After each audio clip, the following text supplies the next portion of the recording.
Beneath the twin moons of Pandora, Jake Sully has found peace as a Navi, living with Nidiri and their children in harmony with the land. But when the Sky People return, their relentless pursuit shatters this fragile peace. Forced to flee, the Sully family seeks refuge with the Metkayina, the reef people of Pandora's eastern seas. In this vibrant, watery world, they must adapt, forge new bonds, and confront old enemies. As Jake struggles to protect his family, he learns that survival demands more than strength. It requires resilience, unity, and embracing the way of water. This is a tale of love, loss, and the enduring fight for home. The sun dipped below the horizon, casting a golden glow over the lush jungles of Pandora.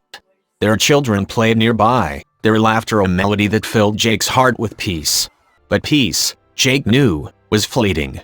Years had passed since the Sky People, the humans, had been driven from Pandora.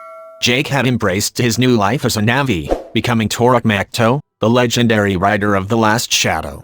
He had fought alongside Nidiri and the Metkayina to protect their home, and together, they had won. Yet, deep down, Jake could never shake the feeling that the humans would return. And now, they had.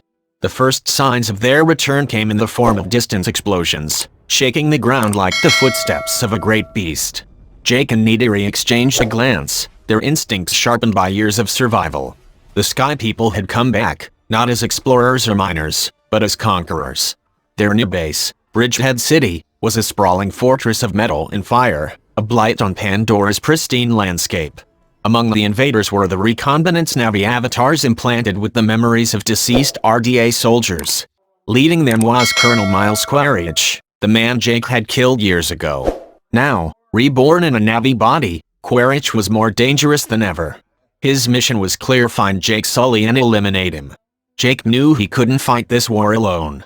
He gathered his family: Nedium, his brave eldest son; Loke, the rebellious middle child; Tuk, his spirited youngest daughter; and Kiri, the enigmatic child born from Grace Augustine's avatar. Even Spider, the human boy who had grown up among the Navi, was part of their tight-knit unit. Together, they formed a guerrilla force, striking at the RDA's supply lines and disrupting their operations. But Quaritch was relentless. He tracked Jake's movements, using Spider as bait to draw him out. In a brutal ambush, Quaritch captured Jake's children, forcing him to confront his darkest fears. The battle that followed was fierce, with Jake and Nidiri fighting side by side to free their family. They succeeded, but at a cost. Spider was taken by Quaritch, who discovered the boy was his son. With their safety compromised, Jake made the difficult decision to leave the Metkayina.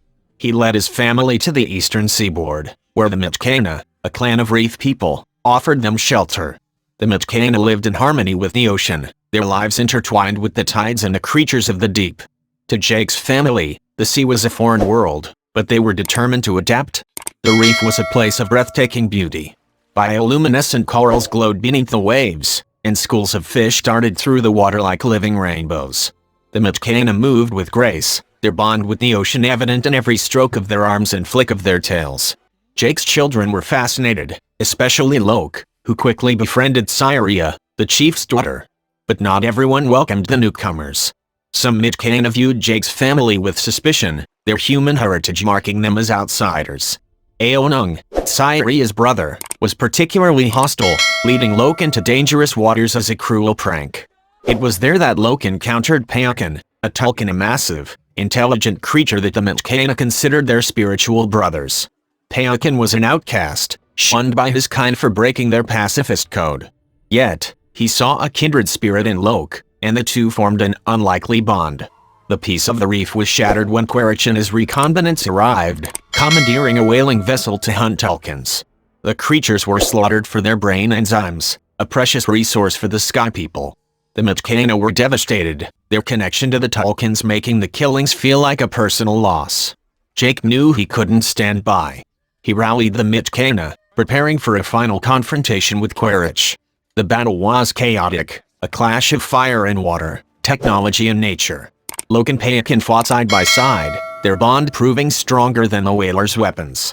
Kiri, tapping into her mysterious connection to Iwa, summoned the creatures of the sea to aid them. Even Spider, torn between his loyalty to Jake and his bond with Quaritch, played a crucial role. The fight reached its climax aboard the sinking whaling vessel.